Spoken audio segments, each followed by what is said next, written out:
family. So this is focused on parent-child parent-child interaction, and it's called Baby's First Feely Book. And so what you're going to do, what we have the parents do, and we also help bring these materials or gather these materials, is get a bunch of different textures. So right here I have some burlap, I have some like velvet, I have a little bit of leather, and then I have something that might have been part of a towel or something like that. And so you're going to gather all these things up and literally take a little string like this and then tie it up, or string it through here and then tie it up.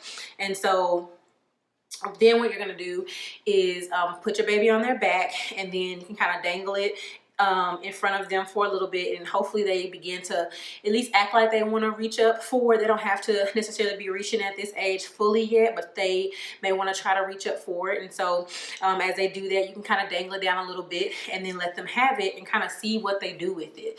A lot of times with these activities, babies don't prefer a certain texture, so they'll draw their hand back or kind of turn away from it or something like that, but really follow your baby's cues. And so after they've had a little bit of time on their back to explore this toy or book, then you want to flip them over to their tummy and then hand it to them again, and then see what they do with it while they're on their tummy.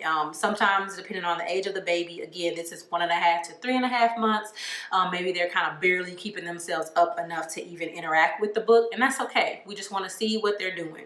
And then lastly, you want to put the baby on your lap and kind of have them in a upright position, and then hand them the book again and see what they do. So do you notice that your baby plays differently in a certain position, and maybe when they're sitting up, there's a little bit more strength. Maybe they like sitting up more.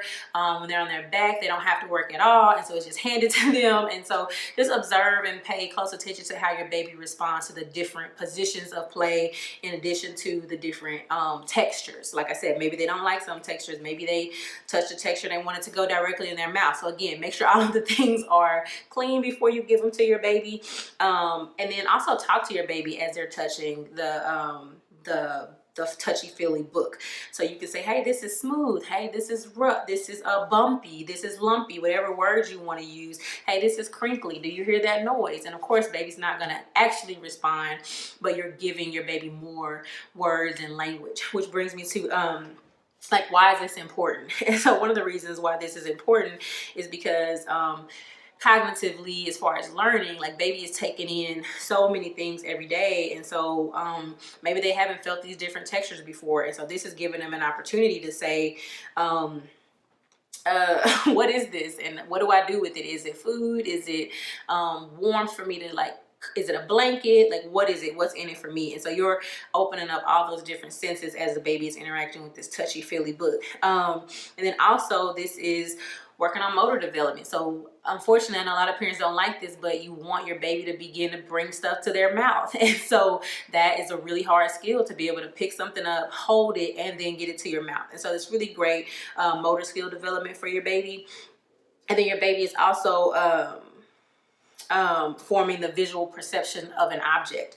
And so what does that mean? That means that it's a mental picture of what the baby sees and feels. And so that's really important. So we also talk a lot about, after your baby's done the activity, what did you notice about your baby? And so we'll ask a parent that, and usually they say, oh, they didn't like that one, or they really like this one, or they only wanted to put it in their mouth. They got upset when I took it from them. And so we want to pay attention to our babies and their responses and the different positions and the different activities that we're exposing them to, because they're already letting us know what they like and what they don't like. And the more that you pay attention to that, the stronger your attachment and bond becomes to your baby. Again, this baby is still a baby, and so as a safety tip, you want to make sure that you don't leave baby alone with this, because little, parts of the yarn can come off and be in their mouth. And so this is why it's parent-child interaction, because you want to be doing this with your baby. And as far as your parenting behavior, like, you're providing these materials for your baby, so that's really good designing and guiding. And then for continued learning, which is what I like to call homework, you want to make sure that you find other patterns that the baby might like. You find other surfaces that they can touch or scratch on, just throughout the house as you're doing different things. And when you can also get these kinds of books from online, just type in like touchy feely book, and you should be able to find some books that have different things that you can feel, and they talk more about like rough and bumpy and sticky. There's just different, there's a lot of different books out there, so look for touchy feely books in particular, because that's going to just have your baby have even more rich experiences when they can engage in different types of books. Also, hold your baby a lot. So as your baby's feeling this and touching this, a lot of times they're wanting to be close to you, especially cuddled under a blanket, because there's the warmth, and then there's the textures, and then there's the smell, and there's all of that that bonds your baby to you and connects them with you.